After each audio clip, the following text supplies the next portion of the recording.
Theo Mercer stepped off his private jet expecting to surprise his parents after 8 years away. Instead, he found their house gone. A retired postal worker stared at him in disbelief, then pointed him toward an abandoned logging road deep in the Idaho woods. At the end of that road sat a battered camper covered in blue tarps. Inside, his father was sawing firewood with swollen arthritic hands while his mother cooked soup over a camping stove. The home Theo had paid off years ago had vanished, so had the retirement money he sent every month, and when his mother finally saw him, she burst into tears, grabbed his hand, and whispered something that made his blood run cold. "Don't let Wyatt know you are here. Welcome to today's story. If you enjoy emotional drama and shocking twists, don't forget to like this video and subscribe for more unforgettable stories. And before we begin, let me know where you're watching from in the comments." 3 days earlier, Theo had been sitting 40 floors above downtown Singapore, staring out at a skyline he had spent nearly a decade helping build. At 43, he had become exactly the man he once dreamed of becoming. His aviation logistics company operated across Asia and North America. He owned aircraft. He attended conferences where people waited for him to speak. Financial magazines called him a success story. Yet that afternoon, none of it felt especially important. His eyes kept drifting to a framed photograph on his desk. Russell and June Mercer, his parents. The picture had been taken nearly 10 years earlier. His father still looked broad-shouldered and strong. His mother still had dark hair. Both were standing in front of the small cedar house outside Coeur d'Alene that Theo had paid off shortly after selling his first company. He picked up the frame. For a moment, guilt settled heavily in his chest. He called often. He sent money every month. He paid their medical bills. He funded their retirement account. But he rarely showed up. There was always another flight, another deal, another promise that he would visit next year, next summer. After the next expansion, his assistant knocked on the office door. "Everything ready for Idaho?" Theo smiled, almost.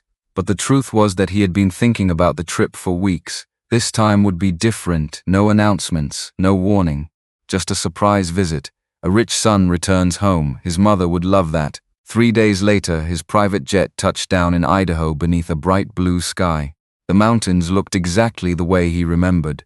For the first time in years, he felt excited instead of exhausted. He rented an SUV and started the drive toward his hometown. The farther he drove, the more familiar everything became. The gas station where he bought candy as a kid, the old church, the hardware store, every mile seemed to pull him backward through time. He tried calling his parents, no answer. That was unusual. June almost always answered. He tried again, straight to voicemail. A small knot formed in his stomach. By late afternoon, he turned onto the road leading to the family home. Then he hit the brakes, hard. The house was gone, not abandoned, not damaged, gone. The lot stood empty beneath the afternoon sun. Only patches of gravel and weeds remained. Theo stepped out of the SUV, his heartbeat hammered in his ears. For several seconds, he simply stared. This couldn't be right. A voice behind him broke the silence. "Theo?" He turned. An older man stood beside a postal truck, gray-haired, weathered, familiar. "Mr. Hansen?" The retired postal worker looked stunned. "I'll be damned." Theo barely heard him. "What happened to my parents' house?" The man's face changed immediately. Not surprise, not confusion, something closer to concern. "You don't know?" Theo felt his stomach drop. "Know what?" Mr. Hansen glanced down the road, then back at Theo. "You better come with me." 20 minutes later, they were driving down an old logging road that seemed to disappear into the forest. The pavement ended, then the gravel ended, eventually only dirt remained. Tall pines crowded both sides of the narrow path. Theo's unease grew with every mile. Finally, Mr. Hansen pointed ahead. There, at first, Theo saw nothing. Then he spotted it, a faded camper hidden among the trees. Blue tarps covered part of the roof. A stack of chopped wood sat beside it.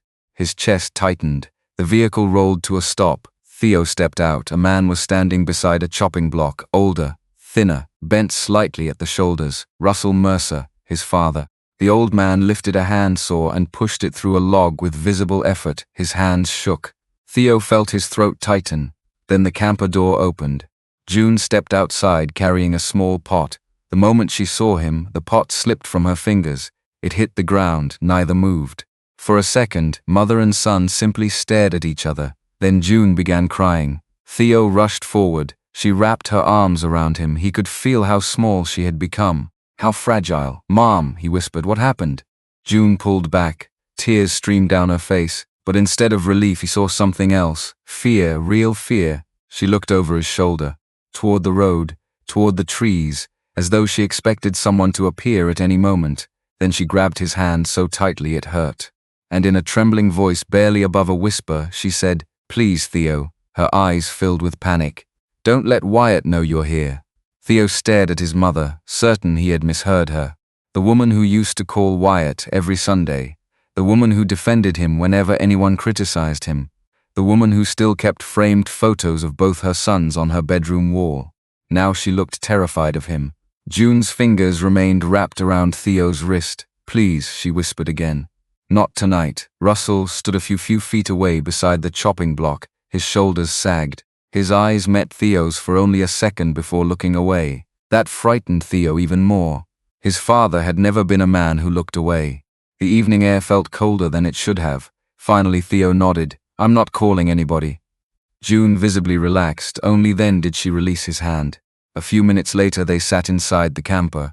The space was smaller than Theo had imagined.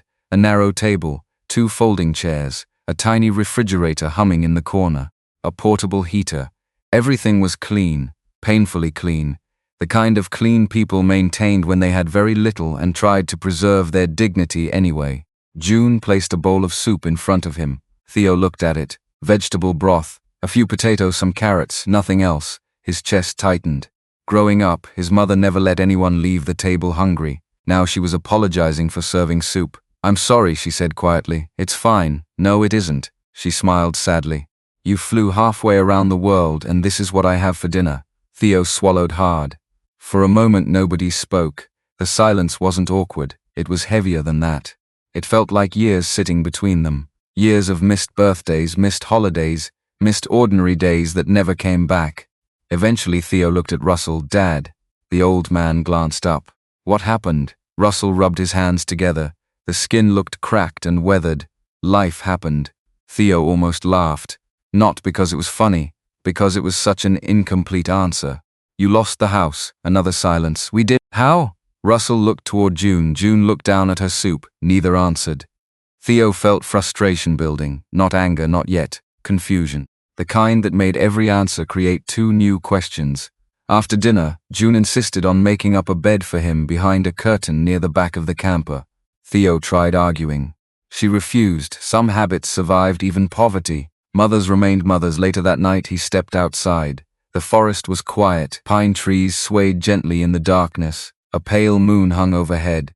The camper looked even smaller from the outside. Smaller, older, sadder. Theo stared at it and felt something painful settle inside him. For years he had told himself he was taking care of his elderly parents. Every month he sent money. Every month he called. Every month he checked another responsibility off a mental list. Now he realized something uncomfortable. He had been measuring care in dollars.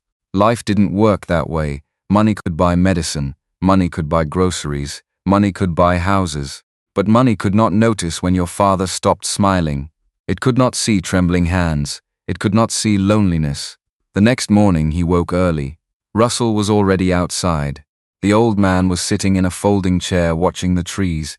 A bottle of pills rested beside him. Theo picked it up. His stomach tightened. The prescription had expired months earlier. "Dad." Russell glanced over. "When was the last time you refilled these?" The old man shrugged. A while? They're expensive." Theo stared at him. Expensive. The word echoed inside his head. He had sent thousands every month. Thousands. How could medicine be unaffordable? Before he could ask, June stepped outside carrying coffee. She immediately noticed the bottle. Her expression changed, only slightly. But Theo saw it, the same nervous look from yesterday, the same hesitation. She quickly changed the subject. The conversation moved on, but Theo didn't forget. By midday he noticed other things. Small things. The refrigerator held very little food. Russell's work boots had been repaired multiple times. The camper roof leaked in one corner despite the tarps. Nothing dramatic. Just dozens of small signs that people had been struggling for a long time. That afternoon Theo offered to drive into town for groceries. June tried to refuse. He went anyway. The grocery store looked exactly the same as it had 20 years earlier. While loading supplies into a cart, he heard a familiar voice. Theo Mercer? He turned. An elderly woman stood near the produce section, Martha Jensen, their former neighbor. Recognition flashed across her face, then sympathy, immediate sympathy. Theo noticed it instantly. Mrs. Jensen, she smiled. Then her smile faded. I'm sorry about your parents. The words hit him unexpectedly. What do you mean? The woman hesitated, as if deciding how much to say. Finally, she sighed. Everybody was sorry. Theo slowly set down the bag of apples he was holding. What happened to them? Martha glanced around, making sure nobody was listening. The house was sold 2 years ago. Theo nodded. I know that much. Her expression tightened. But they signed the papers. His stomach dropped. What? They agreed to it. For several seconds he simply stared. That didn't fit. Nothing about this fit. You saw the paperwork? My son works at the county office.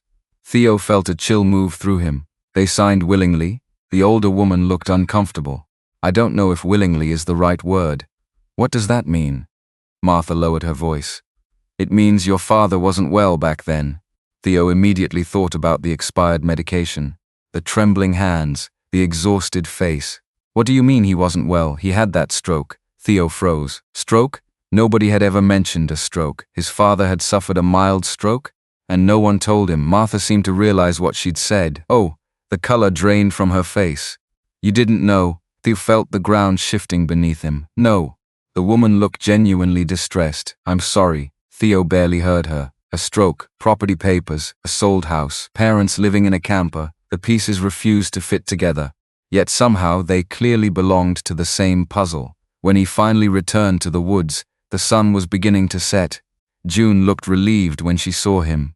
Russell offered to help unload groceries. Theo watched his father struggle with a box that should have been easy to carry.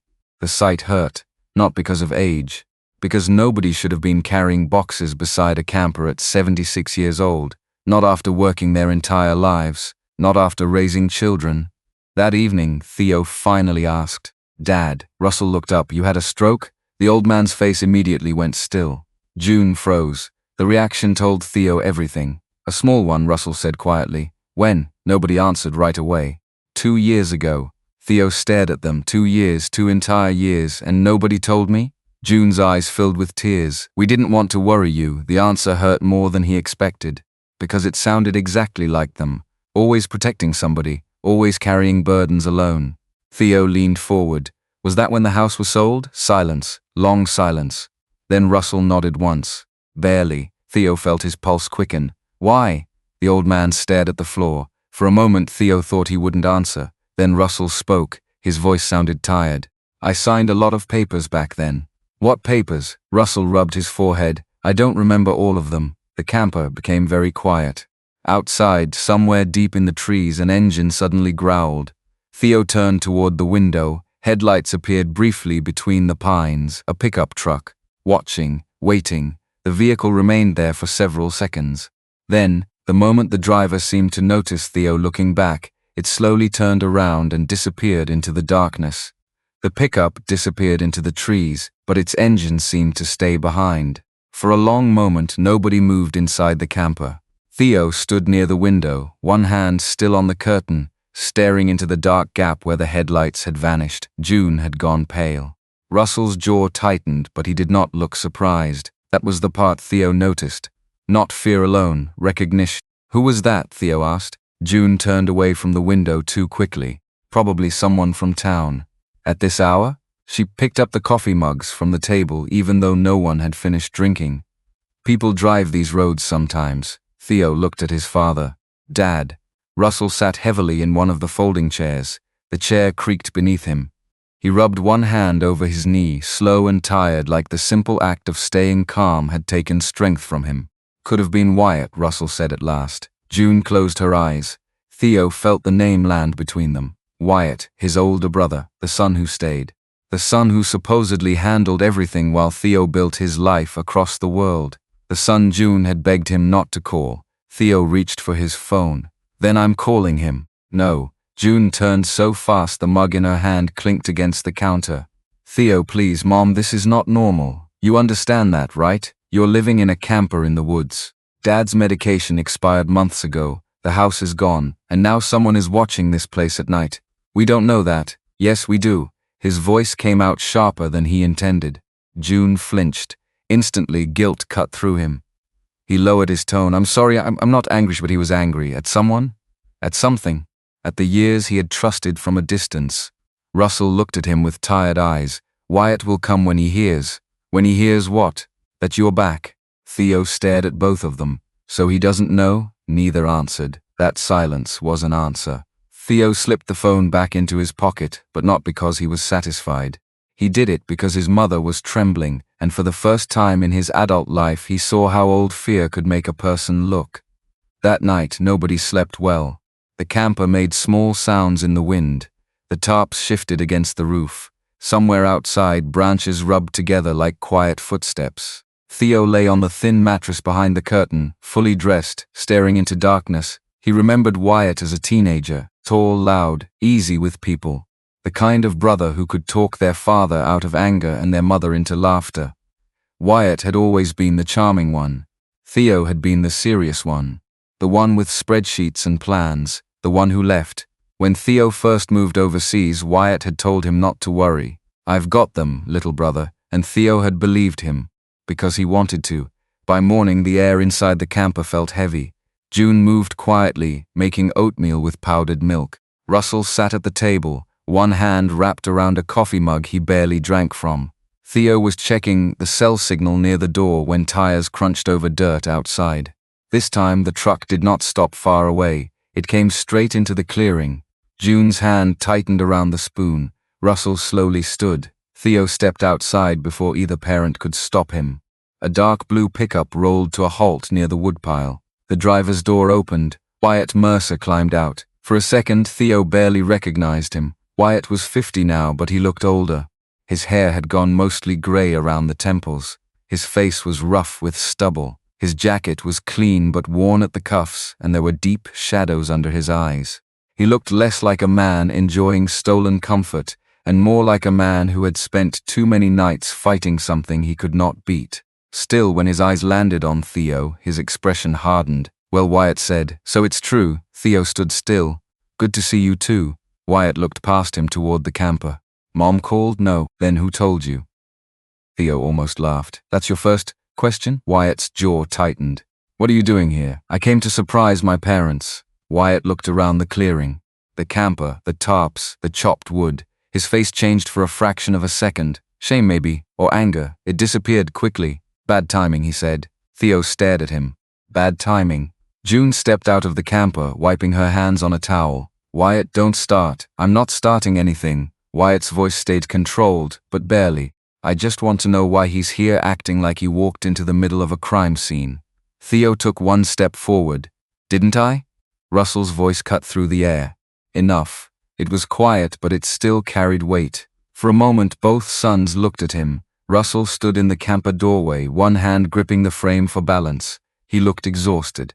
More than exhausted, he looked humiliated, and that was the first thing that truly shifted the air. Wyatt saw it too. His shoulders dropped slightly. Dad, he said, softer now. You shouldn't be standing out here in the cold. Theo turned toward him. Now you care? Wyatt's eyes flashed. You don't get to come home after 8 years and act like you know everything. I know enough. No, Wyatt stepped closer. You know what you saw yesterday, that's not the same thing. June moved between them before either man could take another step. Please, she said. Not here. Theo looked at her, then at Wyatt. His brother's breathing was uneven. His hands were shoved deep into his jacket pockets. He was trying hard to look angry, but Theo noticed something beneath it. Fear, not of Theo, of what Theo might uncover. They all went inside the camper, though there was barely room for 5 people to stand, let alone sit. Wyatt remained near the door. Theo stood by the table. Russell lowered himself into a chair, and June hovered near the stove as if keeping her hands busy could hold the family together. Theo spoke first. Where did the money go? Wyatt's face tightened. What money? The money I sent every month. For Mom and Dad, for medication, food, repairs, retirement. Wyatt let out a tired breath. You think wiring money from across the ocean makes you the hero. Theo felt the words hit deeper than he expected. Wyatt saw it and pressed on. You weren't here when Dad fell in the bathroom. You weren't here when Mom sat up all night because he couldn't remember where he was. You weren't here when the hospital bills came in wrong and insurance took months to fix it. Theo swallowed. No, I wasn't. The honesty quieted the room, but I paid, he said. Every time you asked, I paid. Wyatt looked away. That small movement said too much. June stepped forward. Wyatt helped us, Theo. Theo turned to her mom. He did, she insisted, and tears filled her eyes. You don't know how many nights he came over. You don't know how many times he brought groceries. He handled calls, appointments, paperwork. He wasn't just taking, he was here. Wyatt's face shifted again. Pain this time, real pain. Theo hated that it was real, because if Wyatt had been only cruel, this would have been easier. If he had been only selfish, Theo could hate him cleanly. But there he stood, exhausted and defensive and guilty, with their mother still reaching for ways to save him. Russell spoke without looking up. Your brother did help. Theo turned to him. Russell's eyes stayed on the table. That's true. But, the old man did not answer. Wyatt rubbed both hands over his face. I made decisions because somebody had to. You think Mom could handle the paperwork? You think Dad could after the stroke? I kept things moving. Theo's voice dropped. You sold their house. Wyatt stiffened. June whispered Theo. No, Theo said. We're not stepping around it anymore. The house was sold. Dad signed papers. He says he doesn't fully remember. Mom is scared of you finding out I'm here. So tell me, Wyatt, what happened? Wyatt stared at him for a long time. Then he laughed once. A hollow, bitter sound. You always did want the clean version. What does that mean? It means you want a villain. Wyatt's voice was low now. You want to fly in, point at the mess, write a check, and decide who ruined the family. Theo went still. Wyatt stepped toward the door. June grabbed his sleeve. Don't leave like this. He looked down at her hand. For 1 second, his face softened. He gently pulled free. I didn't ruin this alone, he said.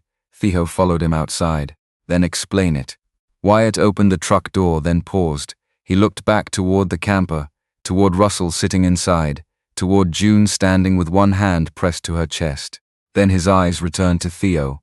You want the truth, he said quietly. Fine, but you better be ready for all of it. Theo said nothing. Wyatt climbed into the truck. Before closing the door, he looked at his younger brother one last time. Everything isn't as simple as you think. Then he started the engine and drove away, leaving dust hanging in the clearing. Theo stood there until the truck disappeared. When he finally turned back toward the camper, he saw Russell watching him through the small window. The old man's face looked broken. That afternoon, while June rested and Russell stepped outside to check the firewood, Theo began folding the thin blanket behind the curtain where he had slept. The mattress lifted slightly in his hands. Something crinkled underneath. Theo froze. He reached beneath the mattress and pulled out a yellowed envelope. No stamp, no address. Just his name written across the front in his father's shaky handwriting. Theo. Theo stared at the envelope for several seconds before opening it. His father's handwriting covered the front, uneven, shaky, older than he remembered. The paper itself was worn along the edges, as if someone had folded and unfolded it many times before finally hiding it away. Outside, he could hear Russell moving near the woodpile. June was washing dishes inside the tiny camper kitchen. Neither knew what he had found. Slowly, Theo slid the letter from the envelope. The date at the top stopped him immediately. 3 years earlier, almost a full year before the house had been sold. His heartbeat quickened. Then he began reading. Theo, if you're reading this, it means I finally found the courage to send it. The first line hit harder than expected. Because the letter had never been sent, he kept reading. Russell wrote about small things at first, his health, the weather, the vegetable garden behind the old house. The words felt familiar, like the father Theo remembered. Then the tone changed. The handwriting became less steady. There are things I should have told you sooner. Theo felt his chest tighten. I keep telling myself everything will work out. I keep telling myself Wyatt will fix it. Maybe that's why I haven't called. Maybe that's why I haven't told your mother everything. The next paragraph made Theo stop breathing for a moment. I think some of the money you've been sending isn't reaching us. His hands tightened around the paper. Not suspicion, not rumor, not theory. His father had known. Maybe not everything, but enough. Theo continued reading. Russell wrote that he had noticed missing deposits, bills that should have been paid, repairs that never happened. promises that kept getting pushed further into the future. Yet every time he confronted Wyatt, the answers sounded reasonable. Temporary setbacks, short-term problems, business issues that would soon be fixed. I wanted to believe him. The sentence sat alone in the middle of the page, simple, honest, painful. Theo stared at it for several seconds, because he understood it. Parents wanted to believe their children. Sometimes they wanted it so badly they ignored what was right in front of them. The letter continued. I don't know whether he's lying to me or lying to himself. That line felt different, more personal, more tragic. Russell wasn't describing a criminal. He was describing a son he still loved, a son he still hoped would turn things around. Near the bottom of the second page, the handwriting became noticeably shakier. If I am wrong, I'll be ashamed I ever doubted him. If I am right, then I've waited too long. Theo swallowed hard. The final paragraph nearly broke him. I'm sorry for putting this burden on you. I know you've worked hard. I know you've trusted us. I should have spoken sooner. I just kept hoping I wouldn't have to. Love, Dad. The letter ended there. No accusations, no anger, no demands, only regret.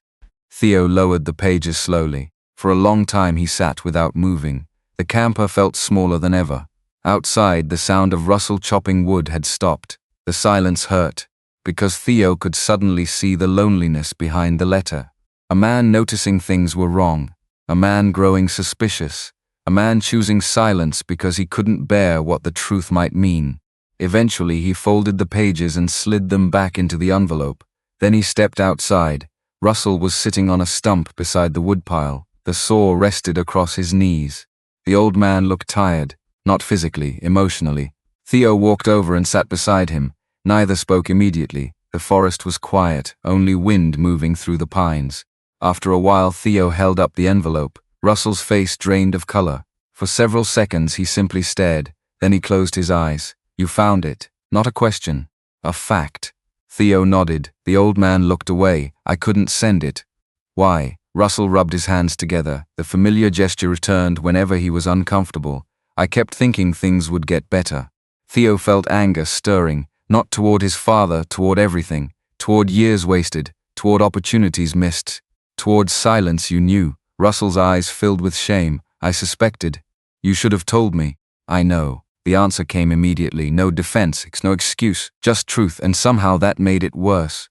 Theo stared toward the trees. I could have helped. Russell laughed softly. A sad laugh. You already were helping. The words landed heavily, because they were true. Theo had been helping, just not in the way that mattered most. For years he had sent money instead of himself. Now both men sat there carrying different versions of guilt. Eventually Russell spoke again. I wasn't protecting Wyatt. Theo looked at him. I was protecting your mother. That surprised him. Russell stared at the ground. Every time she started seeing the truth, it broke her heart. His voice sounded rough. Every time. The old man swallowed hard, so I kept telling myself I'd fix it before she had to know. Theo suddenly understood. Not completely, but enough. Families didn't usually collapse because of one terrible decision.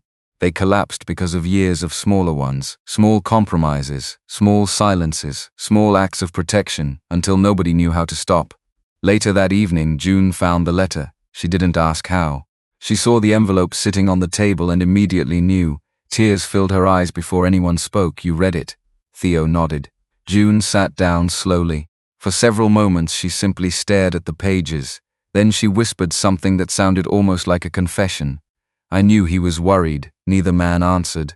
June wiped her eyes. I just didn't want it to be true. The three of them sat together in silence, not hiding anymore, not completely, but closer, a little closer. The sun had nearly disappeared by the time another vehicle approached the clearing. This one wasn't a pickup. It was an older sedan, small, silver. The driver parked near the camper and climbed out. A girl, maybe 13, thin dark hair pulled into a ponytail. She carried 2 grocery bags. The moment she saw Theo, she froze. Theo stood. The girl looked from him to June, then back to him. Confusion filled her face. June immediately hurried toward her. Oh, sweetheart. The girl relaxed slightly. She handed over the groceries. I brought bread. Her voice was quiet. And milk. Theo watched carefully. The girl wasn't a stranger, not really. He recognized her, not from memory, from photographs. Wyatt's daughter, Chloe. The last time Theo had seen her, she had been a toddler sitting on Wyatt's shoulders. Now she was old enough to drive groceries into the woods for her grandparents. Something about that image hit him harder than expected. Children weren't supposed to be carrying responsibility like this. June hugged her tightly. The girl hugged back just as hard. Theo noticed something then. Not pity, protection. Chloe finally looked at him. "Uncle Theo?" He smiled softly. "Hi, Chloe." The girl smiled back, but it disappeared almost immediately. She looked nervous, very nervous, as though she wasn't sure she should even be there. Then her phone buzzed. The sound seemed to change everything. Chloe pulled it out. The color drained from her face. Theo noticed instantly. "Everything okay?" The girl stared at the screen. For several seconds she didn't answer. Then she slowly turned the phone around. Theo looked down. A text message. From Wyatt. Only 5 words. "Where are you right now?" Chloe kept staring at the message. "Where are you right now?" 5 simple words. Yet the fear on her face made them feel much heavier. June gently touched her shoulder. "You don't have to answer immediately."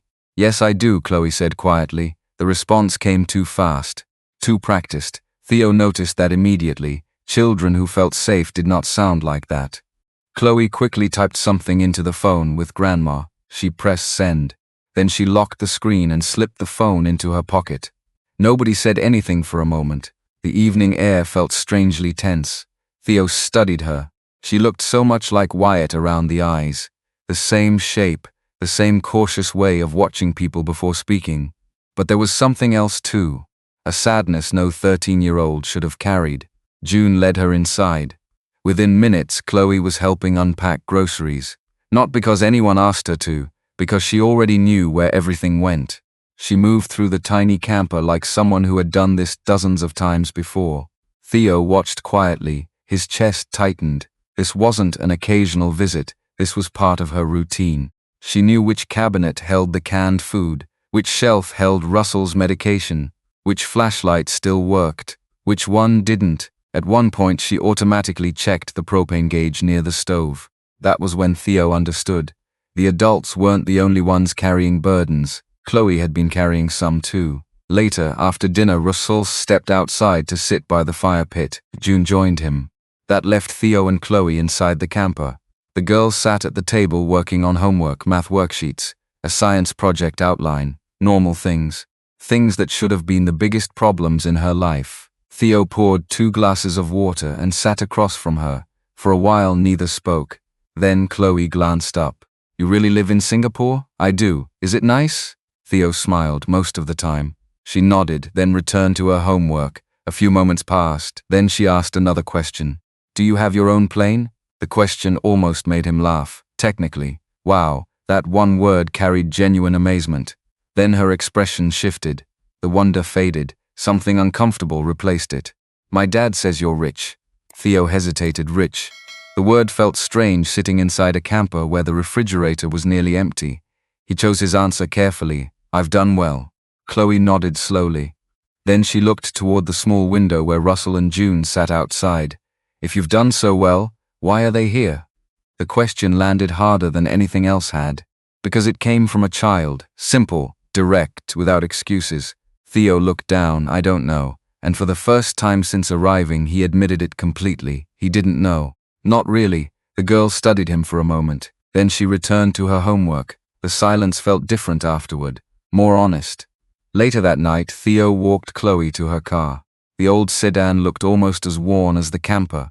Before getting inside, she hesitated. "Can I ask you something?" "Of course." She kicked lightly at the dirt, the way nervous kids often did. "Do you hate my dad?" The question caught him off guard. Theo took a breath. "No." She looked relieved, then guilty for feeling relieved. "I know everybody thinks he's done bad things." The wording stood out. Not evil things, bad things. The language of a daughter trying to reconcile love with reality. Theo leaned against the car. "Your dad and I disagree about a lot right now." Chloe nodded. "But no, I don't hate him." The girl stared at the ground. "He wasn't always like this." Theo paid attention immediately. "What do you mean?" She shrugged. "Small, uncertain." He used to laugh more. The answer sounded almost childish, yet somehow it hurt, because children often noticed changes long before adults did. "He came to my basketball games." She swallowed. "He used to. Theo remembered hearing that phrase from countless families. Sometimes decline announced itself quietly, not with one disaster, but with small disappearances, one missed game, one forgotten promise, one cancelled weekend, until somebody looked back and realized everything had changed. Chloe climbed into the driver's seat. Before closing the door, she looked back at him. Grandma worries about him. Theo nodded. I know, no. She shook her head. You don't. Then she drove away. The words stayed with him long after the taillights disappeared. The next morning, Theo woke before sunrise. The camper was still quiet. He stepped outside. Cold air filled the clearing. Russell was already awake. Sitting alone near the woodpile, watching the trees, the old man looked tired. Theo sat beside him. For several minutes neither spoke. Eventually Russell broke the silence. She's a good kid, Chloe? Russell nodded. The old man's eyes softened. She keeps showing up. Theo understood what he meant. Not everyone did. Showing up mattered, especially when people were hurting. Russell stared into the distance. She reminds me of Wyatt when he was young. Theo looked at him. The old man smiled sadly. Before everything got complicated, the statement lingered. Neither man elaborated. They didn't need to. Around noon, Theo drove into town. He needed information, real information, not guesses, not memories, not half-finished conversations. His first stop was the county records office. The building was small and plain, the kind of place nobody noticed unless they needed something. Inside, a clerk helped him locate property records. An hour later, Theo sat in front of a computer reading document after document. The house sale, the ownership transfer, tax filings. Every page led to the same uncomfortable conclusion. The paperwork appeared legal, at least on the surface. The signatures were there, Russell's, June's, witnessed, filed, recorded. Everything looked proper, yet nothing felt right. As Theo printed copies, a woman in her 60s glanced toward the documents. Her eyes narrowed slightly. You related to Russell Mercer? Theo looked up. He's my father. The woman nodded slowly. I thought so. Something in her tone made him pay attention. My name's Laura Bennett. She offered a business card. Attorney, estate and elder rights law. Theo sat a little straighter. Laura noticed. I met your parents about a year ago. His pulse quickened. You did? The attorney nodded. Your mother came to see me. The room suddenly felt smaller. What for? Laura studied him carefully, the way experienced lawyers often did, measuring words before speaking. She was worried. Theo leaned forward. About what? The woman hesitated, then answered. She believed she may have signed documents she didn't fully understand. For several seconds Theo couldn't speak, because that sentence connected too many pieces at once. The stroke, the property transfer, the missing money, the fear, everything. Laura folded her hands. I can't discuss every detail, I understand, but I can tell you this. Theo waited. Your mother wasn't worried about strangers. The attorney's expression softened. She was worried about family. The words landed heavily. Family, not outsiders, not criminals' family. Laura glanced toward the stack of records. Sometimes the most difficult cases aren't about bad people. Theo listened. They're about people making bad decisions and everyone around them trying to protect each other. The statement felt painfully familiar. Before leaving, Laura handed him her card. If you uncover anything else, call me. Theo thanked her and headed toward the parking lot. The sky had turned gray. Storm clouds gathered over the mountains. As he opened his SUV door, his phone rang. June, he answered immediately. Mom? Her voice sounded shaken. Theo, his stomach dropped. What happened? There was a pause. Then June whispered words that made his blood run cold. Wyatt was here. Theo froze. What? He came while you were gone. Another pause. Longer this time. When June finally spoke again, her voice broke. He wants your father to sign something before Friday. Theo was already driving before the call ended. The tires kicked dust behind the SUV as he sped down the narrow road toward the woods. June had sounded shaken. Not angry, not confused, scared. That frightened him more than anything. When he reached the clearing, Russell was sitting outside in a folding chair. June stood beside him with both arms crossed tightly across her chest. Neither looked surprised to see him, as if they had been waiting. Theo climbed out. What did he want signed? Neither answered immediately. The silence stretched. Finally June looked toward Russell. The old man lowered his eyes. That was enough. They both knew, and they both hated it. Dad, Russell exhaled, held heavily. Timber rights. Theo frowned. What? The timber rights on the remaining property. The words settled slowly. Theo knew about the acreage that still belonged to the family. Most of the old land had stayed untouched after the house sale. Forest, logging access, several hundred acres inherited from Russell's father decades earlier. What about them? June looked exhausted. A company wants a long-term harvesting agreement. Theo stared. And Wyatt wants Dad to sign? Neither corrected him. His pulse quickened. Why? Russell rubbed his forehead. He says it will solve everything. The answer made Theo sick, because it sounded exactly like the excuses from Russell's letter. One more solution, one more promise, one more chance, everything will be fixed, eventually. Somehow Theo sat down across from them. When is this supposed to happen? Friday, 2 days away. The realization landed hard. This wasn't about old mistakes anymore. Something was still happening, right now. The next morning Theo drove back into town. This time he called Laura Bennett. The attorney agreed to meet him during lunch. Her office sat inside an old brick building overlooking Main Street. Nothing fancy, just practical. The kind of office built around helping people through difficult situations. Theo explained everything: the house, the stroke, the letter, the timber agreement. Laura listened carefully. The more he spoke, the more serious her expression became. Finally, she folded her hands. You need to understand something. Theo waited. Most elder financial exploitation doesn't look like strangers stealing from vulnerable people. The statement surprised him. Laura continued, more often it's family. The room felt quiet, painfully quiet. People imagine criminals. She shook her head, but sometimes it's sons, daughters, nephews, people who convince themselves they're borrowing, or helping, or buying time. Theo immediately thought about Wyatt, not because Laura had accused him, because Russell's letter already had. In its own heartbreaking way, Laura opened a folder. If your father wasn't fully capable of understanding certain documents after the stroke, that matters. Theo leaned forward. Legally, potentially, not certainty, not a guarantee, but something.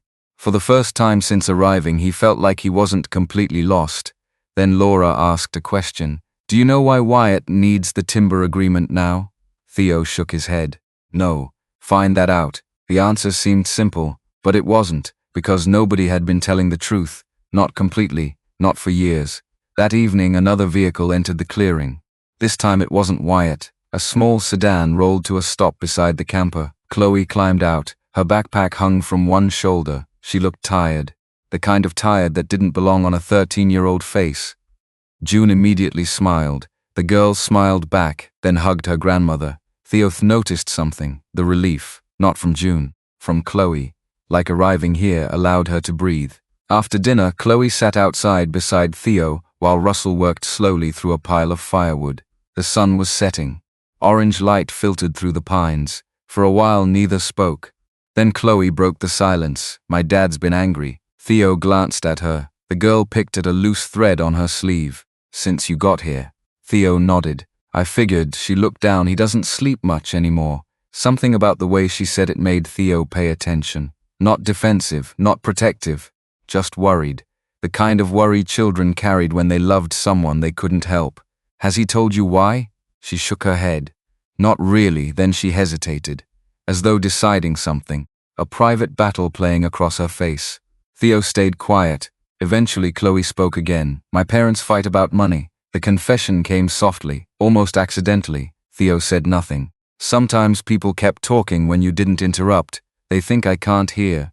A sad smile crossed her face, but walls aren't very thick. The sentence broke his heart. Children always heard more than adults thought. Always. Chloe looked toward the trees. I heard him say everything falls apart if Friday doesn't happen. Theo felt his pulse quicken. What happens Friday? She shook her head. I don't know. Then she looked at him, but he sounded scared, not angry, not greedy. Scared. The distinction mattered. Because fear explained things anger couldn't. A few minutes later, Chloe stood. I should go. She slung her backpack over one shoulder, then stopped. Again that hesitation, again that internal struggle. Finally she unzipped the bag, reached inside and pulled out a small flash drive. Blue plastic, nothing special except for the way her hands trembled. Theo frowned. What's that? The girl stared at it, then at him. I think it's important. His stomach tightened. What is it? She swallowed. I found it in Dad's office. The world seemed to slow, just slightly. Not because the flash drive looked dramatic, because Chloe looked terrified, the kind of fear that came from crossing a line she never wanted to cross. My dad doesn't know I took it. Theo didn't reach for it immediately. The girl loved her father. That much was obvious. Taking something from him had not been easy. Chloe, her eyes filled with uncertainty, I don't want him to get hurt.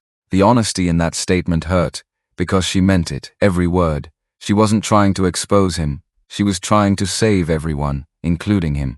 The burden was far too heavy for a child. Theo gently accepted the flash drive. What makes you think it's important? The answer came immediately, because she'd clearly been carrying it for days. One night I heard him arguing on the phone. Theo listened carefully. He mentioned recordings. A chill moved through him. What kind of recordings? I don't know. The girl looked down. But afterward he locked himself in his office. Silence, then one final sentence. Quiet, small, devastating. And he cried. Theo froze. For a moment he saw not the man who might have taken money. Not the man pushing documents toward his parents. Just a broken father alone in an office. Crying where nobody could see him. The complexity of it all felt overwhelming. Then Chloe stepped backward. I should go. Theo nodded slowly. She turned toward the car. Halfway there her phone buzzed. The girl's entire body stiffened. Theo already knew who it was. She checked the screen. The color drained from her face. Chloe? The girl looked up. Her voice barely rose above a whisper. He's asking where I am. Then another message appeared, and another, and another. Theo saw her hands begin to shake. Slowly she turned the phone toward him.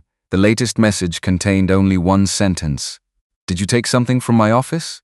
Theo took the phone gently from Chloe's trembling hands and looked at the screen again. Did you take something from my office? A second message appeared almost immediately. Answer me. Then another. Where are you? Chloe looked as if she wanted to disappear.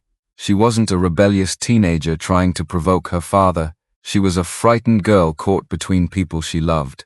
You don't have to answer right now, Theo said quietly. Chloe swallowed. If I don't, he'll know. The certainty in her voice said everything. This wasn't the first time she had carefully measured her father's reactions. Theo handed the phone back. Tell him you're still with Grandma.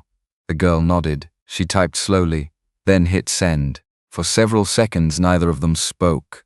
The forest had grown dark around them.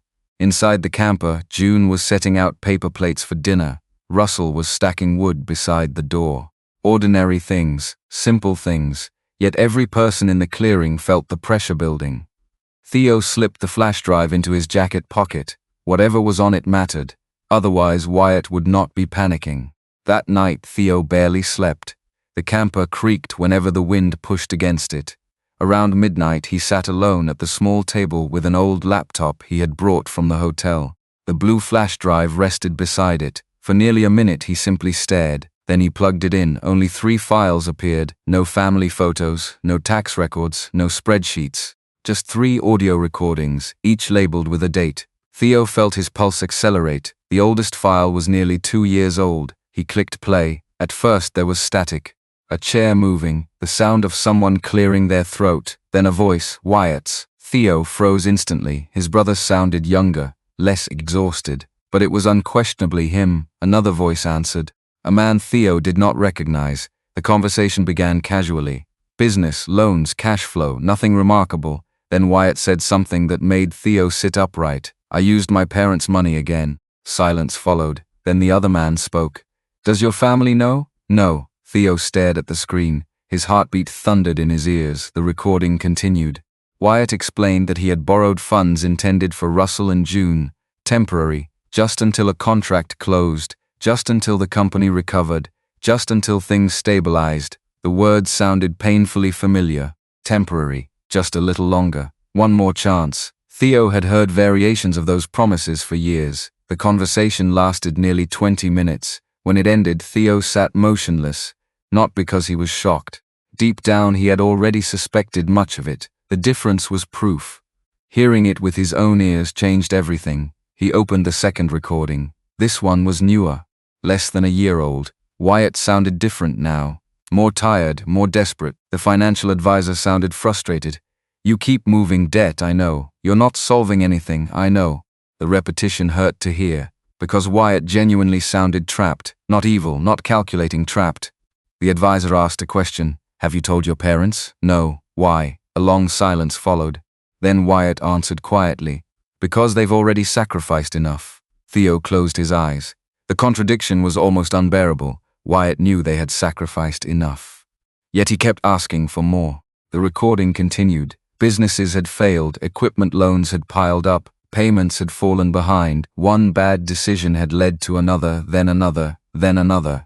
By the end of the file, Theo felt emotionally exhausted, not because his brother was innocent, because his brother was painfully human, flawed, ashamed, weak, terrified. And those qualities often caused far more damage than simple cruelty. Theo hesitated before opening the final recording. Something inside him already knew this would be the worst one. The audio began immediately.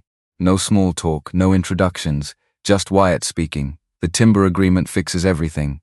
Theo's stomach dropped. The advisor responded sharply. No, it fixes one problem. It buys time. There is no more time. Silence. Then Wyatt spoke again. His voice sounded broken. If I lose this, they'll come after everything. Theo leaned forward. Every word mattered now. The advisor's tone hardened. You're asking elderly parents living in a camper to sign away their last major asset. Silence, long silence. Then came the sentence Theo would never forget. I know how bad it sounds. Wyatt's voice cracked. But I don't know what else to do. Theo stopped the recording. The camper was completely silent. Outside, wind moved softly through the trees. Inside, everything felt different. Not because the mystery was solved, because the mystery had become something sadder. This wasn't a master criminal. It wasn't hidden wealth. It wasn't greed alone. It was years of fear, years of lies, years of shame, and now everyone was paying the price. The next morning, Theo drove straight to Laura Bennett's office. She listened carefully to portions of the recordings. When the final file ended, she removed her glasses. For a moment, she said nothing, then she nodded. This is significant. Theo exhaled slowly. Can we stop the agreement? Possibly. Not certainty, again, just possibility. But this time, there was evidence. Laura opened a legal pad. The timber rights transfer needs to be paused immediately. Theo leaned forward. How? We request emergency review. She began writing notes. The history of the stroke matters. The previous transfers matter. The recordings matter. For the first time in days, Theo felt something resembling hope. A difficult hope. A cautious hope. But hope nonetheless. Later that afternoon, he returned to the camper. June was sitting outside shelling beans into a plastic bowl. Russell rested nearby. The old man's breathing sounded slightly labored. Theo sat beside them. Neither parent asked where he had been. Perhaps they already knew. Eventually June spoke. He called. Theo looked up. Wyatt? She nodded. He wants to come tomorrow. Russell's jaw tightened. Nobody seemed happy about the idea. Not even June. That was new. For years she had defended Wyatt automatically. Now something had shifted. Not love. Love remained. But denial was beginning to crack. Theo noticed it immediately. What did he say? June stared at the beans in her lap. He said things have gone too far. Silence settled between them. The kind that came when everyone already knew the truth. The sun was dropping behind the trees when another vehicle appeared at the edge of the clearing. Not Wyatt's truck. A black sedan. Theo frowned. The vehicle stopped. A man stepped out carrying a folder, a suit in the middle of the woods. That never meant good news. The stranger approached carefully. Russell Mercer? Russell slowly stood. The man opened the folder. My name is Daniel Price. He hesitated, almost apologetically. I'm here regarding a debt enforcement action. Theo felt every muscle in his body tense. The man continued. If the timber agreement isn't completed this week, additional collection proceedings may begin immediately. Nobody spoke. The woods seemed to go silent. Then Daniel pulled a document from the folder. And at the very top, above pages of legal language, Theo saw a number that made his blood run cold. The debt wasn't hundreds of thousands. It wasn't even close. It was over $3 million. The number sat on the page like a weight nobody could lift. $3 million. Russell stared at the document as if he could no longer understand the words in front of him. June looked pale. Theo felt his jaw tighten. The man from the collection firm shifted awkwardly. He wasn't there to intimidate anyone. That much was obvious. He looked like someone delivering news he hated delivering. To be clear, he said carefully, this debt isn't attached directly to Mr. and Mrs. Mercer. Theo looked up. Then why are you here? Because several guarantees and collateral agreements involve family-owned assets. The answer landed heavily, not because it was unexpected, because it confirmed how far things had gone. The man handed Theo a business card. If legal proceedings delay the timber agreement, that's your right, but the creditors will respond. Theo nodded once. The representative left a few minutes later. No threats, no dramatic warnings, just facts. Sometimes facts hurt more. After the sedan disappeared down the logging road, nobody spoke. The evening air felt colder. Russell finally lowered himself back into the chair. For the first time since Theo had returned, the old man looked defeated. Not tired, defeated. As if the number on that paper had finally shown him the full size of the disaster. June sat beside him and quietly reached for his hand. He squeezed it. Neither said a word. Theo understood why. Some pain sat too deep for immediate conversation. The next morning he met Laura again. The attorney reviewed the collection documents carefully. Her expression remained calm, professional, but serious. "The debt is real," she said. Theo nodded. "I figured. The important question is whether your parents knowingly agreed to expose family assets." Theo immediately thought about the stroke, the medications, the letter hidden beneath the mattress, the years of silence. Laura folded her hands. "Friday's hearing isn't about punishing Wyatt." The statement surprised him. "It's about preventing additional damage." That distinction mattered. For days Theo had been driven by anger, but anger wasn't going to help Russell or June or Chloe or even Wyatt. The goal wasn't revenge. The goal was stopping the bleeding. By noon, Laura had filed emergency paperwork requesting a temporary halt on the timber rights transfer. The hearing was scheduled for the next afternoon. Everything now depended on that courtroom. Everything. When Theo returned to the camper, he immediately sensed something was wrong. June was crying, quietly, not dramatically, just sitting outside with tears rolling down her face. Russell stood nearby looking helpless. June wiped her eyes. He came. Theo didn't need clarification. Went an hour ago. Theo looked around. No truck. No sign of him. What happened? June stared into the trees. For a long moment she couldn't answer. Then she whispered something that broke his heart. "He asked us to trust him one last time." Silence settled over the clearing. Russell turned away. The old man looked ashamed. Again, always ashamed. Theo suddenly understood something painful. His parents had spent years living between two impossible choices. Protect Wyatt or protect themselves. Every time they chose one, they felt guilty about the other. There had never been a good answer. Only damage. That evening Chloe arrived unexpectedly. Not with groceries, not with a backpack, just herself. Her eyes were red. The moment June saw her, she stood. The girl immediately broke down. June wrapped both arms around her. Theo looked away. Some moments were too personal, too raw. Eventually, Chloe sat at the table inside the camper. Her voice shook. "Dad knows." Theo's stomach tightened. "The flash drive." She nodded. He figured it out. Nobody spoke. The girl wiped her eyes. He didn't yell. For some reason that hurt more. Children expected yelling. Silence often frightened them more. "What did he say?" June asked gently. Chloe stared at the table. "He asked if I hated him." The camper went completely quiet. Theo closed his eyes briefly. Because that question revealed everything. Not debt, not timber rights, not money. Fear, pure fear. The fear of losing the people you loved, even after causing the damage yourself. Chloe's voice cracked. "I told him no." Tears slid down her cheeks. "Because I don't." June pulled her closer. The girl leaned into her grandmother's shoulder. For a moment nobody spoke. The only sound came from wind pushing softly against the tarp-covered roof. Then Chloe whispered something else, something that changed the atmosphere immediately. "He gave me something." Theo looked up. "What?" The girl reached into her jacket, slowly, carefully. Then she placed a folded envelope on the table. Every person in the camper stared at it. "Dad said if anything happened tomorrow, I should give this to Uncle Theo." Theo felt his pulse quicken. "What is it?" Chloe shook her head. "I don't know." The envelope was sealed. His name appeared across the front in Wyatt's handwriting. Nothing else. No explanation. No warning. Just Theo. The room suddenly felt smaller. June looked frightened again. Russell stared at the envelope as though he already knew what it represented. A goodbye, a confession, a plea. Nobody knew. Theo carefully picked it up. For several seconds he simply held it. Then he opened it. Inside was a single sheet of paper and a photograph.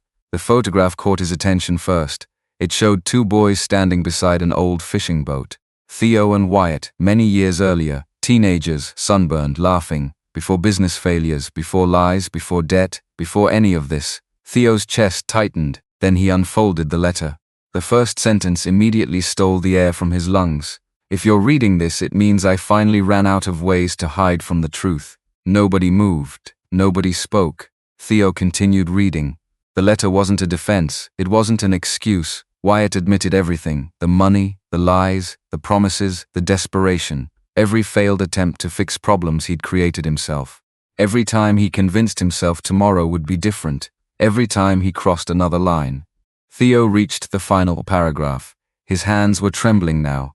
Then he read the last sentence. And froze completely. June noticed immediately.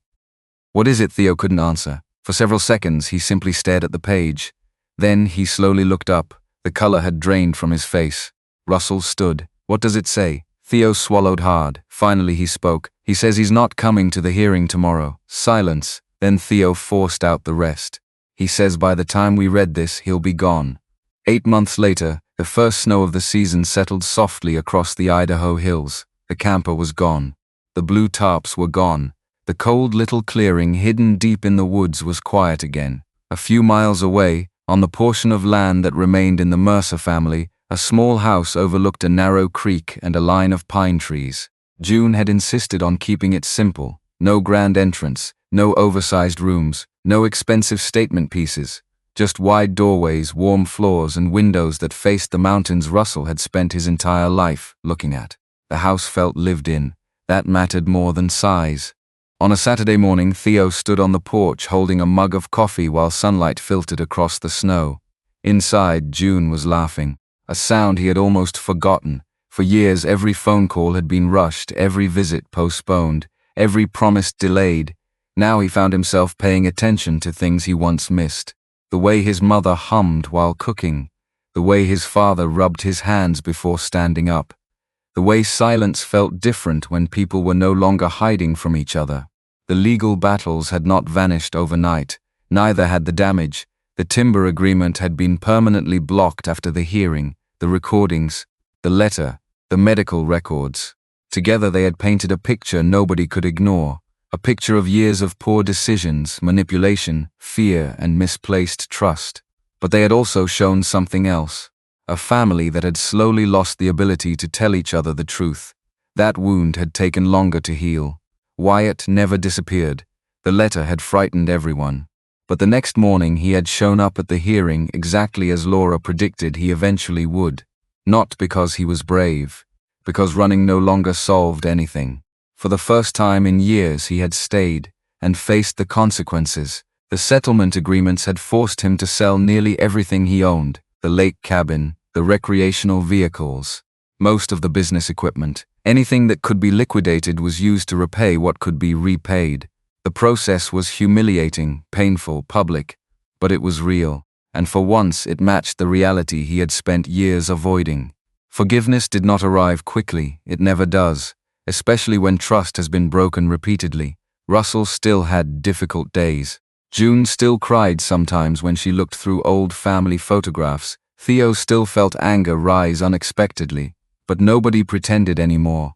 That alone changed everything. The biggest difference appeared in Chloe. She no longer arrived looking over her shoulder. No longer acted like every conversation might become evidence against someone she loved. The burden had finally been removed from her small shoulders. One afternoon she sat at the kitchen table finishing homework, while Russell slowly worked through a crossword puzzle nearby. Neither spoke much, neither needed to. The comfort between them felt earned. At one point, Chloe smiled and corrected one of his answers. Russell laughed, then purposely wrote the wrong word again just to make her argue. The sound of their laughter filled the room. June stood at the stove watching them. Her eyes became wet, not from sadness, from relief. Children should never have to carry adult secrets. Now Chloe was finally getting the chance to be 13. Theo noticed those moments more than anyone else, because he understood what nearly had been lost. His own life had changed too. The private jet still existed, the business still existed, the success still existed, but none of it felt quite the same. 3 weeks earlier, he had cancelled an international meeting to attend one of Russell's medical appointments. A year ago, he never would have done that. Back then, he measured love through money, mortgage payments, retirement funds, financial security. Now he understood something harder. Presence required sacrifice. Sometimes the most important thing a person could give was simply showing up. Late that afternoon, Theo and Russell sat together on the porch while snow drifted gently across the distant hills. Neither spoke for several minutes. The old man seemed content simply watching the trees. Eventually he nodded toward the forest, the same forest where the camper had once stood. The same forest Theo used to hate looking at. "You know something strange?" Russell asked. Theo smiled. "What?" Russell took his time answering. The worst part wasn't losing the money. Theo looked at him. The old man stared toward the mountains. It wasn't losing the house either. The answer surprised him. Russell folded his hands together. The worst part was when everybody stopped telling the truth. The words settled softly between them. No anger, no bitterness, just honesty. "I lied to your mother." He looked down. "I lied to you." A pause. "I lied to myself." Theo listened quietly. The old man smiled sadly. "I kept telling myself if I was protecting everyone." Another pause. "But mostly I was protecting my pride." The admission carried no drama, only wisdom earned the hard way. Across the yard, June stepped outside carrying a tray of sandwiches. Chloe followed behind her. Moments later, another truck pulled into the driveway. Wyatt climbed out. The atmosphere shifted slightly. Not tense, not comfortable either. Something in between, something honest. Wyatt walked over carrying firewood. No speeches, no requests, no explanations, just work. He set the wood beside the porch, then nodded toward Russell. "Need anything fixed before the next storm?" Russell studied him for a second, then pointed toward a loose section of fence. Wyatt nodded and quietly got to work. Theo watched him from the porch. Not a villain, not a hero, just a man trying to rebuild something he once helped destroy. Maybe that was enough for now. As evening settled over the property, everyone gathered inside. The kitchen glowed with warm light. The windows reflected snow and darkness beyond. For the first time in years, nobody seemed afraid of tomorrow. Not because every problem had disappeared, because the lies had. And sometimes that was where healing started. Later, after dinner, Russell stood near the front window and looked out at the house, the small rooms, the warm lights. The family gathered inside. Theo joined him. For a moment, neither spoke. Then Russell smiled. "You know," he said quietly, "the first house was built with money." Theo followed his gaze across the room. June laughing with Chloe, Wyatt repairing a loose cabinet hinge near the kitchen. Life moving forward slowly, imperfectly, but forward. Russell's voice softened. This one was built with the truth. Neither man spoke after that. They simply stood there, looking at a home that had cost more than money to build. A home built from painful conversations, from accountability, from forgiveness that was still unfinished, from people finally choosing honesty over fear. Outside, snow continued falling. Inside, nobody had to hide anymore. And if this story made you think about a parent, a grandparent, or even a phone call you've been putting off for too long, maybe this is your reminder to make that call while you still can. And if you'd like, share your thoughts below. Someone out there may need to hear them too.